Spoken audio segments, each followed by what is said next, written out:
बाप, टीचर, सदगुरु एक ही रूप में है? ये नहीं कहा कि एक ही रूप में बाप भी है, टीचर भी है, सदगुरु भी है, माता भी है। ऐसे कहा? माता को निकाल दिया। एक ही रूप वो कौन सा है? जिस रूप में वर्षा देने वाला बाप भी है, टीचर भी है, सदगति करने वाला सदगुरु भी है। माँ शब्द क्यों नहीं बोला है? देवबान आ जाता है।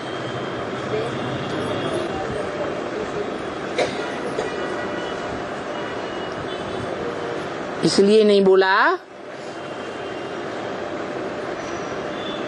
कि माताओं में जो बड़ी माता परम ब्रह्म है उसका पार्ट आदि का था, पूर्व जन्म का था, या इस जन्म का व्यक्तित्व? पूर्व जन्म का व्यक्तित्व। वो बात खत्म हो गई।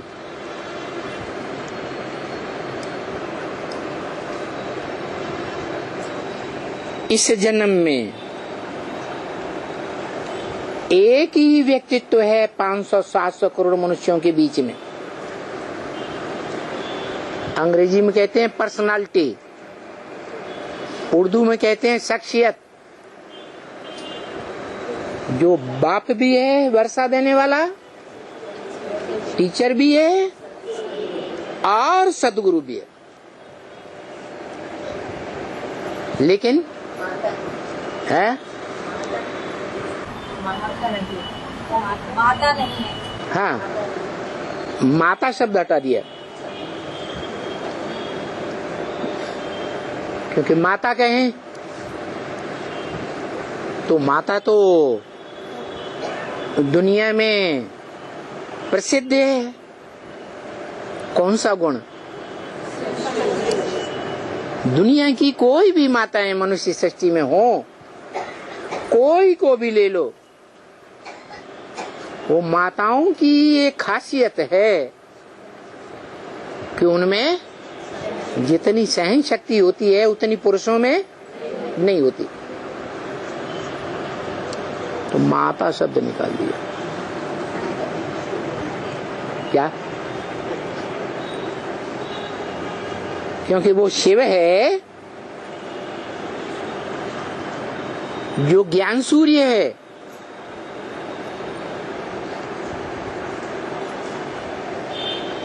परे ते परे रहने वाली आत्मा।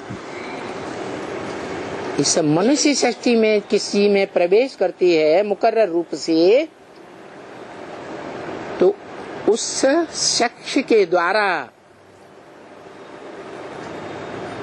ये तीनों पार्ट बजाती है। वो तीनों पार्ट अपनी संपन्न स्टेज में, पुरुषार्थ की लास्ट स्टेज में पहुंचेंगे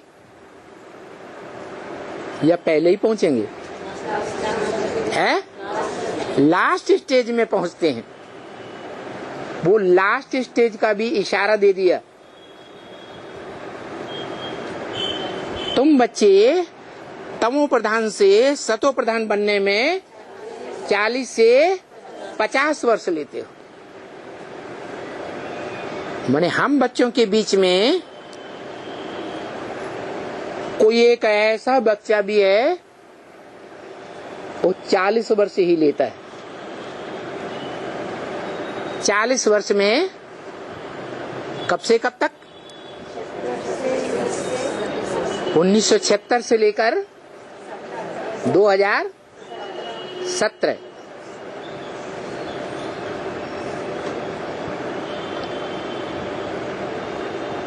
तो 77 कहना चाहिए, 76 क्यों कहा? संपूर्णता वर्ष 77 मनाया गया और बाप का प्रत्यक्षता वर्ष 76 मनाया गया। तो साबित हो जाता है कि मनुष्य सृष्टि का जो बीज रूप बाप है वो ये 40 वर्ष पूरे होने पर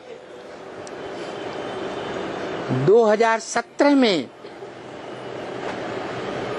अपने स्वरूप में स्थिर होता है या नहीं होता है?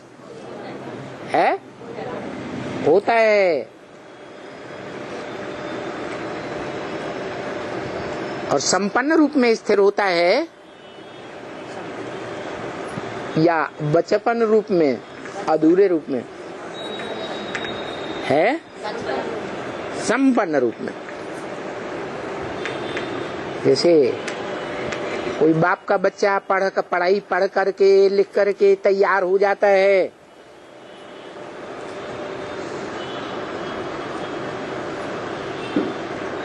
और पक्का सेवाधारी बन जाता है पूरे परिवार के बीच में। जैसे बाप अपने परिवार के बीच में बड़े से बड़ा सेवाधारी है, वैसे बाप का बड़ा बच्चा भी सेवाधारी पक्का बन जाता है। जैसे लौकिक दुनिया में कोई बाप होता है,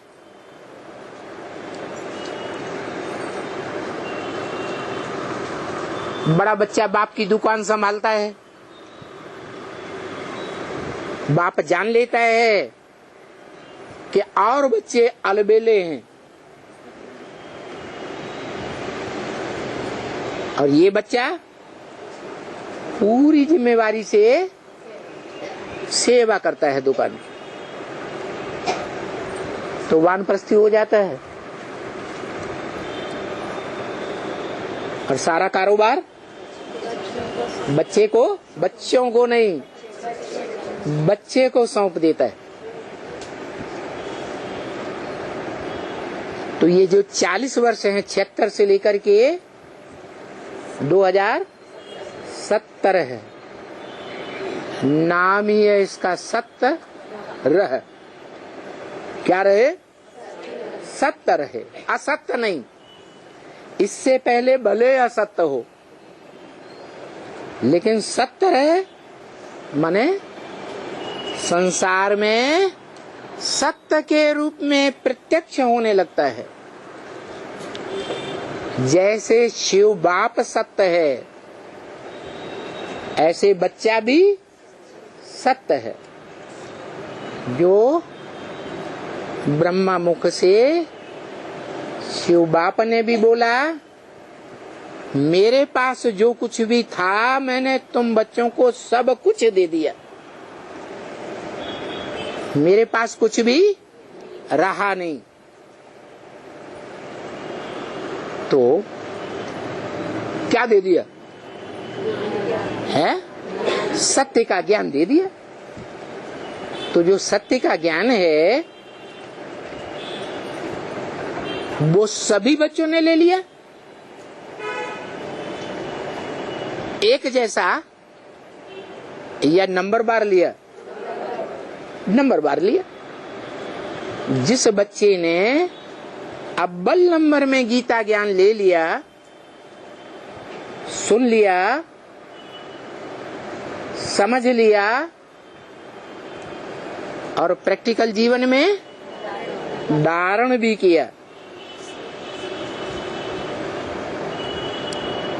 वो बच्चा इस मनुष्य सृष्टि में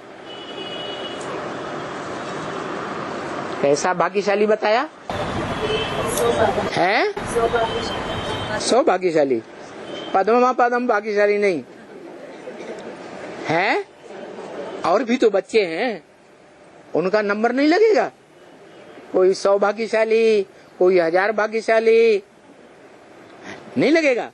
कोई लाख भाग्यशाली, कोई करोड़ों भाग्यशाली, कोई पद्म भाग्यशाली है, पद्म।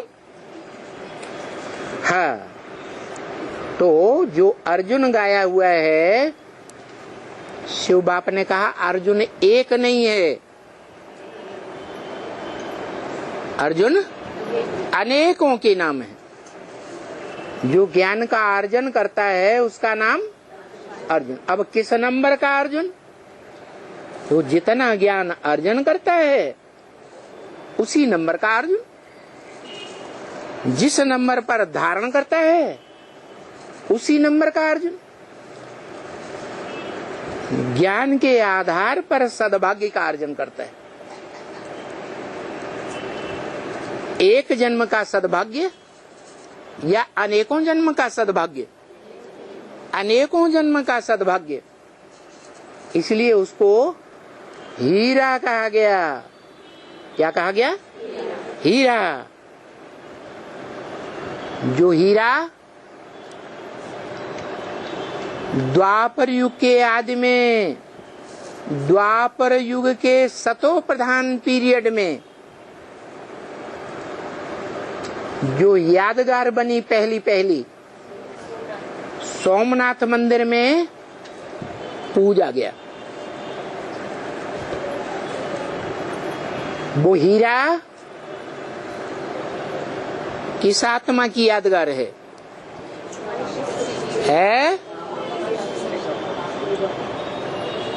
जोर से बोलो। है? शिव बाप की यादगार है। शिव बाप की यादगार। माता जी ने कहा शिव बाप की यादगार है, क्योंकि शिव बाप हीरे जैसा पत्थर बुद्धि भी बनता है। हाँ, हीरो पाटधारी। शिव बाप से बड़ा हीरो पाटधारी संगम में कौन होगा? आत्माओं के बीच में जो पाटधारी आत्माएं हैं, शिव बाप पाटधारी है या नहीं? नहीं है? है पाटधारी। तो उन सब पाटधारियों के बीच में शिव बाप संगम युग में जो पाट बजाता है वो हीरो है या नहीं है? है ना? आपने सही बात बताया। अच्छा, हीरो के साथ हीरोइन होनी चाहिए कि नहीं? है? होनी है? है? परम ब्रह्म। परम ब्रह्म सिर्फ काम के आधार पर नाम डाला है कि शरीर के आधार पर है? प्रैक्टिकल में हीरोइन है। क्योंकि दुनिया ऐसे नहीं मानेगी। क्या दुनिया प्रैक्टिकल को मानती है कि बात बात बना दी थ्योरी में? थ्योरी को मानती है। स्कूलों में भी, कॉलेजेस में भी थ्योरी में कोई बच्चा हर सब्जेक्ट में पास हो जाए और प्रैक्टिकल में फेल हो जाए तो फेल माना जाता है या पास माना जाता है? डिग्री मिलती है? नहीं मिलती। ऐसे ही ये परंपरा भी कहाँ पड़ती है? संगम युग में पड़ती है। शिव बाप को अपना शरीर ही नहीं है, अपनी इंद्रियां है ही नहीं। इंद्रियों के द्वारा ही पार्ट बजाया जाता है कि बिना इंद्रियों के? है? जैसे ब्रह्मा कुमारियां समझती हैं गीता का भगवान या तो कहेंगी शिव ज्योति बिंदु। कैसे पार्ट बजाता? बिंदु ग्रुप में फुदुक फुदुक के पाद बजाता रहता। देखने में आएगा? है? अरे अपनी आत्मा ही नहीं दिखाई पड़ती है तो आत्माओं का बाप कैसे दिखाई पड़ेगा इन आंखों से? तो दुनिया प्रैक्टिकल में है। प्रैक्टिकल दुनिया में प्रैक्टिकल पार्टधारी चाहिए। प्रैक्टिकल पार्टधारी शिव बाप जब आते हैं तो जिस तन में प्रवेश करते हैं उसको प्रैक्टिकल पार्टधारी बताते हैं और क्लियर कर देते हैं, मैं त्रिकालदर्शी तो हूं लेकिन मास्टर त्रिकालदर्शी नहीं। क्यों? मास्टर उसे कहा जाता है जिसको मास्टरी प्राप्त हो, प्रैक्टिकल में करके दिखाए। कोई ने वकालत पास कर ली, LLB का एग्जाम पास कर लिया, लोअर कोर्ट से लेकर के हाई कोर्ट और सुप्रीम कोर्ट तक भी काम करता है लेकिन छदाम नहीं कमा पाता, फेल हो जाता है। कोई भी बड़ा वकील उसको अपने नीचे रखने के लिए तैयार नहीं होता। तो प्रैक्टिकल में फेल हुआ या पास हुआ? फेल हुआ। ऐसे ही है, शिव बाप जानते हैं त्रिकालदर्शी होने के कारण कि सब मनुष्य सृष्टि में कौन सी पार्टधारी मनुष्य आत्मा है जिसने पूर्व कल्प में संगम युग में जब मैं आया था तो मेरी बातों को ग्रहण किया, प्यार से सुना, सुनाया, समझा, समझाया और प्रैक्टिकल में करके भी दिखाया।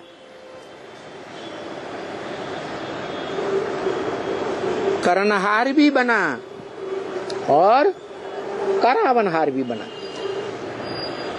वो जानता है पहले से कि नहीं है? जानता है। और एक जन्म की बात नहीं, हर जन्म में वो हीरो पार्टधारी है, हीरो का ही पार्ट बजाता है। क्या?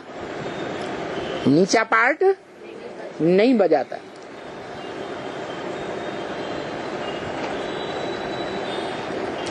इसलिए कहते हैं बच्चे तुम्हारा बाप आया हुआ है।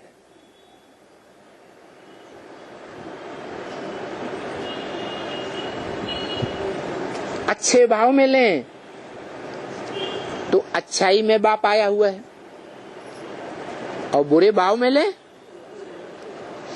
तो बुराइयों में भी बाप आया हुआ है। इसलिए बोला